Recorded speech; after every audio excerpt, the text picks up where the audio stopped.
rating you at all. So, continuing on with Derby's dose. Let's come back over here. Okay.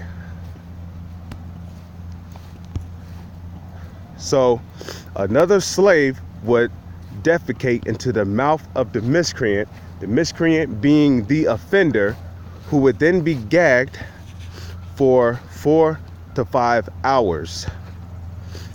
The punishment was invented by Thomas Distelwood, a slave overseer.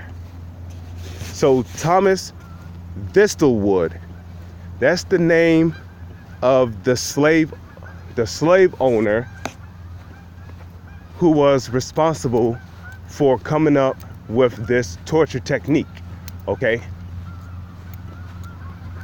His name is Thomas Distelwood, and he is an Edomite, a descendant of Esau.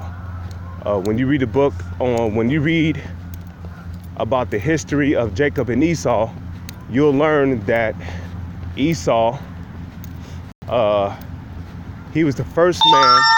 Well, when you read the book of Genesis, the 25th chapter, and the 25th verse on down, you'll learn that Esau is the very first person to be born on this planet with no pigmentation in his skin. Okay? And to make a long story short, he ended up hating Jacob because he lost his birthright, and he also lost his blessings to Jacob. Okay, so these devils, they had no mercy on our people from the time of the Greeks to the time of the Romans to the time of now, all the way up until now. From the time of slavery all the way up until now, okay? These devils have had no mercy on our people.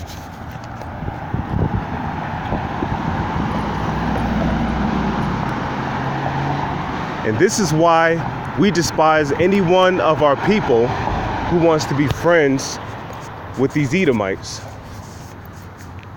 Okay, if you want to be friends with these Edomites, then you can die along with them.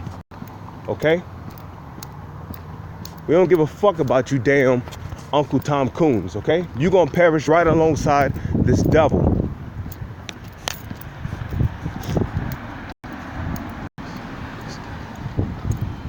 Okay, so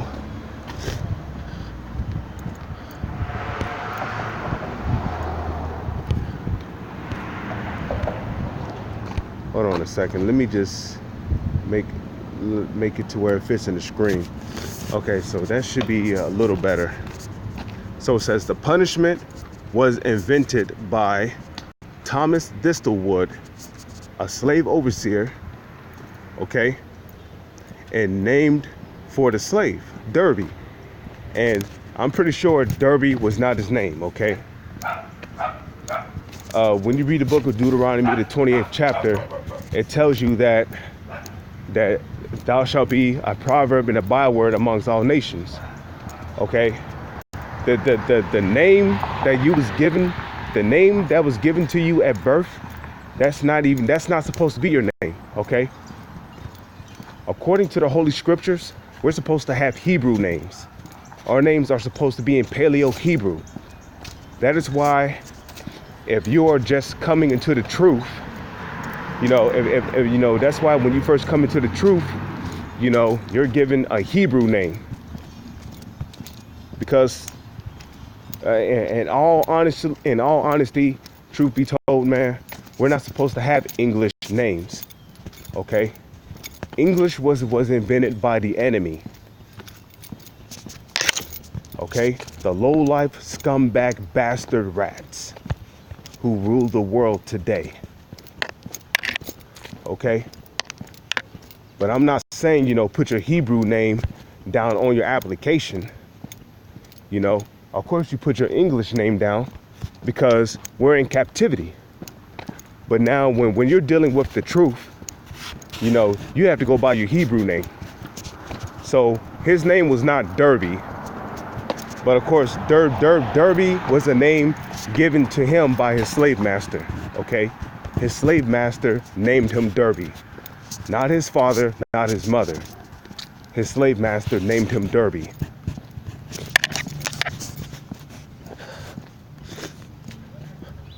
So Derby, who was made to undergo this punishment when he was caught eating young sugarcane stalks in the field on the 25th of May, 1756. So this happened not too long ago, okay? 1756 is not too far from here. Okay? We're not too far from 1756. Okay, 1756 was like what? A little over 200 something years ago? Well, yeah, a little over 250 something years ago. Okay? And you better best believe if this man was caught eating sugarcane stalks out in the field, it was because he must have went 2 or 3 days without eating any food. Okay? You try working out in the field for 2 to 3 days without food. Yeah, it's easy to go on a fast for 2 to 3 days if you're just sitting at home relaxing. But try going 2 to 3 days without food while constantly out in the field working in a hot, blazing ass sun. You're going to want to eat something. So this man right here, because he was starving, he had to eat something. And when he did, he got punished for it. Okay? That is why we're not going to show these Edomites any mercy. No matter, hold on, give me a second. Okay, no, and no. That's not what I wanted. Where's my Blue Letter Bible app? Here it is.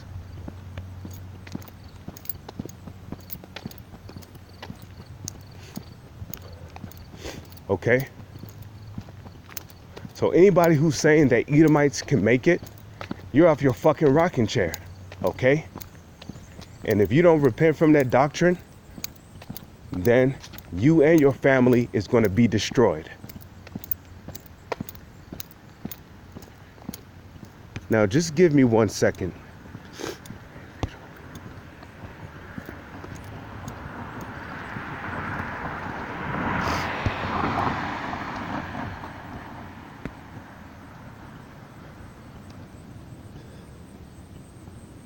Okay, this is the book of Isaiah, chapter 47, verse 6. I was wroth with my people. I have polluted mine inheritance and given them into thine hand. How did the Lord give us into the hand of the enemy? By allowing this devil to physically bind us up, put us in chains, put us on slave ships, and bring us over to this country known as America, so they could put us into slavery, which is captivity. So that's how the Lord have given his people, the Israelites, into his hand. Okay? So in other words, the Most High allowed this devil to put us in slavery. Why? Because it was a punishment from the Most High, a punishment from the Most High. For what reason? For what cause? Because we broke his laws, statutes, and commandments, and we would not obey his ways. It says, thou didst show them no mercy. Okay? Here's an example of the Edomites, which every single slave owner,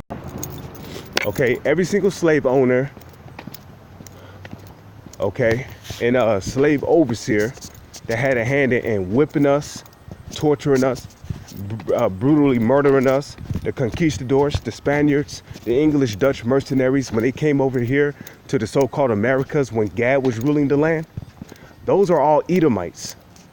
Okay, Christopher Columbus, he was an Edomite. He still is an Edomite.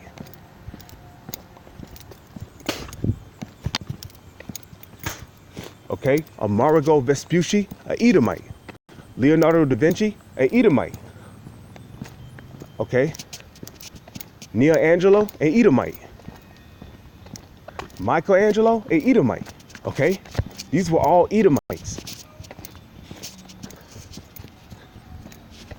Okay, and here's an example of how they did not show us any mercy. Here's an example. Okay, these Edomites have done things to us during the time of slavery that no other nation has ever did to us.